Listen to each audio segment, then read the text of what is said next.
Cemiyette insan kuluqdan öğrenmeydi. Sözlep insanı özgertgili olmaydı. Sözlep insanı bir nesini tesir kıldığı olmaydı. İnsan közüyle öğreniyordu. Bir Müslümanın ki menvatkallıkını kördü. Hayat etrafında. Yani hayatı bile yaşavatıdı. O Müslümanın güzel sözlerini anladı. Söz kılsa mesela rast sözledi değil.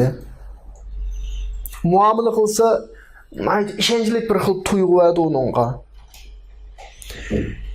Şunca hevesi kozgulup mesela insanlık tusumu özünü pak tuttu.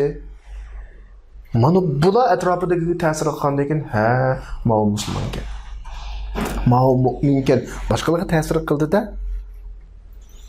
Şu başka biz diyeleyimiz ki müminninki imanның təsirindən əxlaqlığı buluşu onun zimində əməli mənvatqan Qur'an bolmaqlıqıdır. Əməli mənvatqan Qur'an bolmaqlığı. Yəni bir mümin güzel əxlaqlandı. Micazi İslam onun öyrətən təlimatlar boyunca o bir haletki geldi. Yaşam uslubu başka bir şekilde aldı, yani başkalığı güzel duyguruduğun bu adam ne mi dese menvatkan Kur'an buludu. Allah'ın Kur'an'ı işki birisi kainat ve biz bu bir Kur'an, yani Kur'an samit de koyumuz.